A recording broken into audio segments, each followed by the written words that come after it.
Headlights washed over pines and gravel as the couple eased off the road and let the car go dark.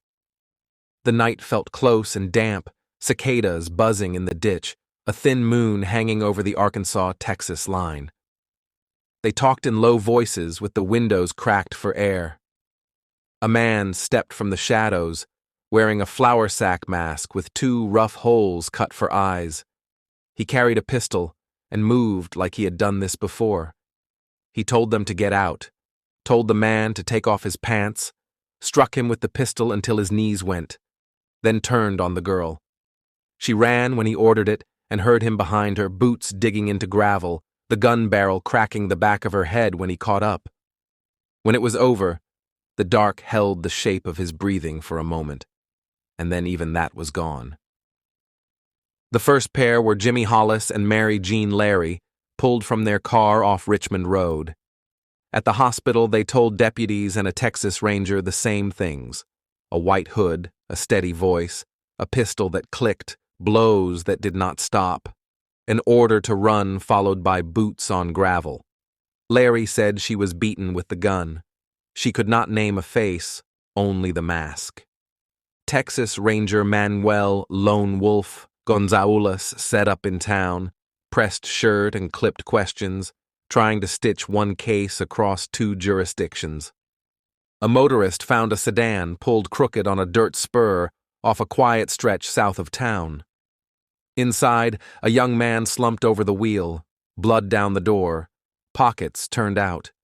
In the weeds a few feet away lay a young woman, face down, hair matted and dark.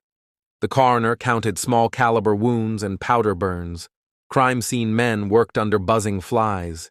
Empty cartridges sparked in sunlight along the ruts where cars had turned around before. One deputy said the killer must have enjoyed how the road bent away toward Texas, like he could vanish by crossing it. 2 weeks later, a saxophone case sat unopened at a friend's house where a girl was expected after a dance and never arrived. At daybreak, the boy who was supposed to drive her home was found in a bar ditch, shot through the back. The girl's body turned up behind a line of scrub near Spring Lake Park. The instrument inside the case became a symbol in town, a reminder of plans that never made it home.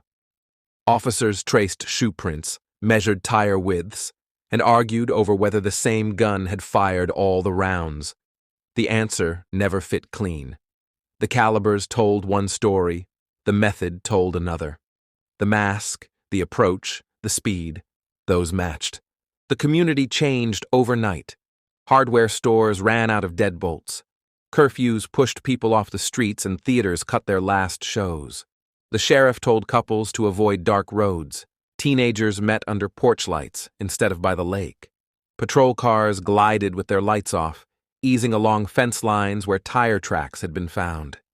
In kitchens and barber shops, one question kept moving like a draft. Was he one of us, or a stranger slipping through the line? The fourth attack broke the pattern and widened the fear. Instead of a quiet road, it came at a farmhouse north of town while a man read a newspaper in an armchair. 2 shots punched through the window and dropped him where he sat. His wife reached for the phone and took a bullet to the face, then another to the mouth as she fled. She crawled, bleeding, to the neighbors, leaving prints on the porch boards and teeth on the floor inside her own home. Deputies followed a trail to a blood-stained flashlight and shoe impressions that led nowhere in particular. The killer had come walking and left the same way. Roadblocks went up. Officers pulled over out-of-county plates and checked glove boxes for pistols and .32 ammunition. A city split by a state line now doubled its paperwork and divided searches by habit and turf. Texas Rangers worked one side. Sheriff's deputies and city police covered the other. Radios hissed with overlapping calls.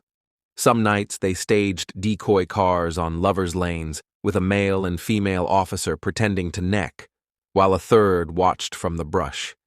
Nothing came of it, but mosquitoes and tension. The phones at the sheriff's office rang with tips, and with the same rumors retold in new voices. Investigator Max Tackett in Arkansas noticed something smaller than a bullet. He logged car thefts during the weeks of the murders and saw how vehicles appeared, were abandoned after a night or two, then vanished again when patrols shifted. He waited for the man who came back for his own stolen car. He found him at a bus station, a wiry drifter with nervous hands and a wary stare. U.L. Swinney. Confronted, Swinney blurted odd half-statements and then clammed up. His wife, picked up later, told a version of events that felt like truth in places and like someone else's story in others. Life in Texarkana edged toward normal through a hot summer of porch talk and rumors. Couples crept out to dances again. Theaters filled for matinees. Patrols stayed heavy on weekends, and decoys still parked under trees with engines off. Families of the dead sat in back pews and kept their heads down when someone whispered that the Rangers had their man, but couldn't say it out loud. Some doubted it. The first victims, the ones who survived, had stared at a mask, not a face. Ballistics made as much fog as light. The murders stopped, but stopping is not the same as solving. Reporters arrived in waves. They photographed lovers' lanes and stood on the farmhouse porch where glass had been replaced, but holes in the frame showed under new paint. They filed stories about a town divided by a street that was also a boundary between two states. They wrote about how crime could follow jurisdiction like a river, stepping back and forth to muddy the current.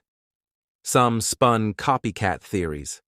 Others said a single man with a taste for dark roads had learned he could disappear by walking a few paces west or east. Tackett kept leaning on the thefts. Swinney's life was a string of taken cars, pawn tickets, bus rides, and rooms under different names. When he was finally sent away, it was for what the law could prove, not for murder. The timeline lined up neatly enough to satisfy some and not enough for others. His wife's early statements could not reach a jury. Spousal privilege kept her off the stand. She recanted pieces, shaded others, and lived with the knowledge that words once said did not vanish when you took them back. Years turned the case into a handful of scenes people could speak by heart. A mask with eye holes, a girl's saxophone never played again, a man in an armchair, and a wife who crawled through her own blood to live. Behind those scenes were files heavy with tips and dead ends. Men bragged in beer joints. Boys spooked dates with homemade masks. Families locked their doors and listened for tires on gravel. Rangers aged out and retired. The sheriff's desk changed hands. The case stayed open because no one wanted to be the man who closed it with nothing certain to say. What lasted longer than the evidence was the way the murders bent the life of the city. The state line had always been a shrug to people who crossed it for groceries, school, or work. After the Phantom, it felt like a seam someone could slip through. The lesson that settled deepest was practical. People parked under streetlights, not trees. Officers on each side of State Line Avenue learned one another's radio codes and used them without pride getting in the way. Couples who once would have driven out to a quiet road stayed on pavement within earshot of houses. The files never gave a single clean answer. Confession never came. Swinney died years later, still denying he was the man behind the mask. His wife carried the weight of words she could not speak under oath, and the living kept going because that is what the living do. The names on headstones belong to families who remember laughter more than headlines. On certain warm nights, when the air is thick and quiet, people still think about the way tires sound on gravel and check their mirrors before they turn down a road that bends away from the lights of town. Thank you for listening to The Lantern's Tale. Subscribe for more true stories, if you dare.